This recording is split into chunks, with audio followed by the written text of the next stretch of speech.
So today we're going to talk about 4 ways that you can decrease your tax liability through investing.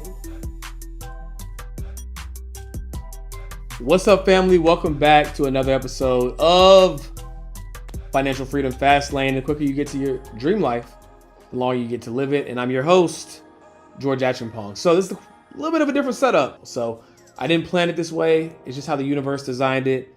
So I'm a little bit excited. So, all right, let's get into it. So the first one is tax deferral.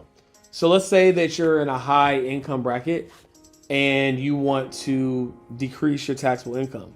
One of the things that you can do is you can choose to invest in tax deferred retirement vehicles like a 401k, like a traditional IRA, any typical employer sponsored plan where the taxes are deferred. So what does that mean? That means that you get paid and then your employer is going to allow you to contribute a certain amount of money to this retirement account, and it subsequently is going to decrease your taxable income, which means you ultimately can be taxed less or will be taxed less, right?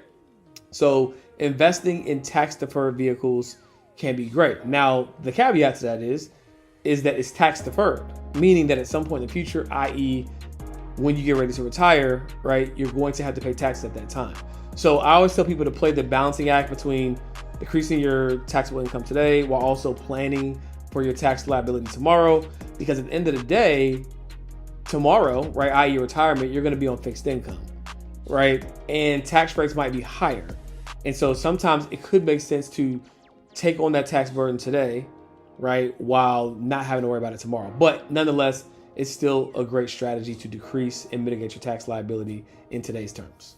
Another tax strategy that you can take advantage of is by investing in short-term rental real estate, which will allow you to take advantage of depreciation, where you win in pocket but lose on paper. What does that mean? So what the IRS does, they have these different rules, right, to determine like, okay, well, this is the fair value or the value of a particular asset, right?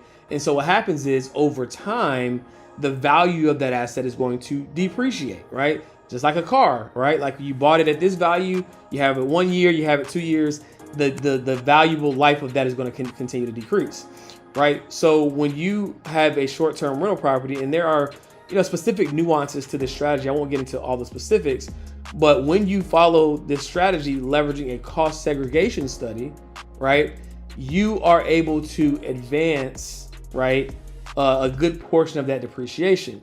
What does that mean? So if I buy a property for $1 million and I put down, let's just say 200,000 or whatever it is that you put down relative to the loan type that you get, right? Now you own and control that asset, but then based upon the property value, not necessarily what you put down, you'll be able to depreciate a significant portion of that, which is then going to allow you to offset your income.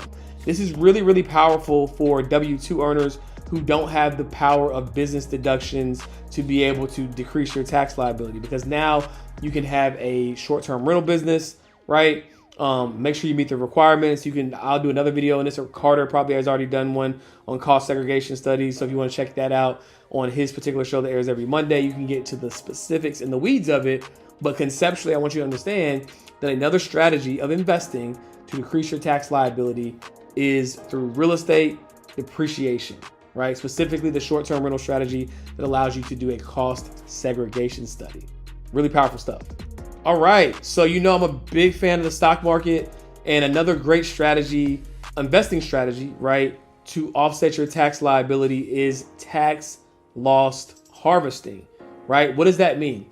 It's when you sell losing investments, right, to offset the gains of profitable investments, right? So let's say that you had some shares of a particular company that you were taking a loss on. Maybe you were originally thinking about holding on to it to see if it was going to come back, but then you have another investment holding that really has some really positive gains, and you're like, well, shoot, what if I want to lock in those gains, right? If I sell my losing investments and lock in the profits for my winning ones, then I can potentially offset some of that profit, right? So if you have shares in your portfolio where you're just going to take it on the chin, it's like, hey, look, you know what?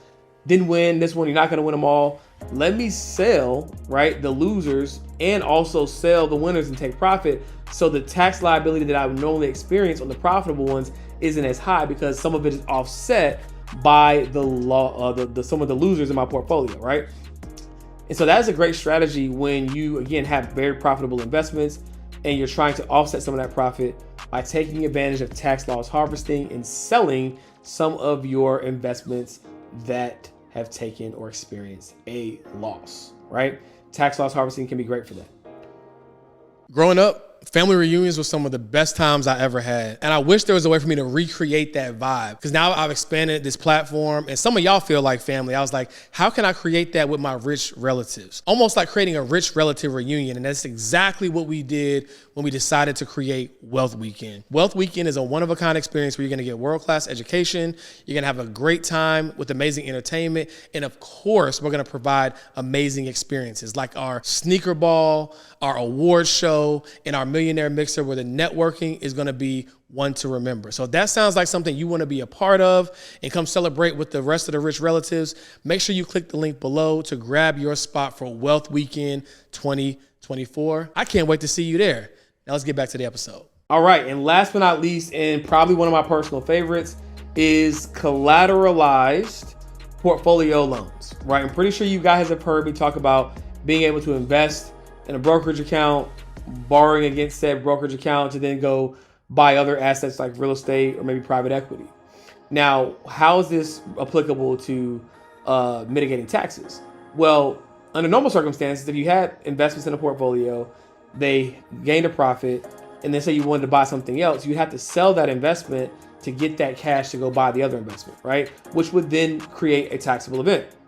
But if you, instead of selling the investment, you take out a portfolio loan, i.e. borrow against the value of your portfolio. So you're not decreasing the portfolio value, you're leveraging its value to get a line of credit. So say you have $100,000 invested, the lending institution might give you up to $40,000 line of credit to do what you want to do, right? Your portfolio is still growing, it's still earning, which is great, right? Then you get to take that line of credit and go buy some real estate, go buy some private equity, right? But the benefit is loans are not taxed as income. So instead of having to not only sell your investments, which you no longer would have, and create a taxable event, now you get to borrow against them, keep your investments, allow them to still grow, and now you experience no tax liability. Not to mention, you can also deduct some of the loan interest on the loan that you took out based upon your portfolio value. So guys, when it comes to building wealth, when it comes to investing, when it comes to personal finance, you just have to know the rules. And these are some of the rules that I live by to mitigate taxes when it comes to building wealth. All right. Let me know if this was valuable. Please leave a comment if you like this. Subscribe, right? Like, don't just watch these videos. If you're here week after week and you're not subscribed, what are you doing? Right? Make sure you subscribe, share it with a friend, right? We're at year end, people looking for tax strategies. Make sure you share it with a friend. And let me know what you think about the views. Should I do more episodes like this, more laid back, camera a little bit further away? Let me know if you guys like it. And believe it or not, this is just on my iPhone because I'm traveling, which I don't know if that means much because most of these videos are on my iPhone or on my laptop. But nonetheless, thank you for tuning in. And remember, the quicker you get to your dream life, the longer you get to live it. Freedom is for sale if you're willing to pay the price.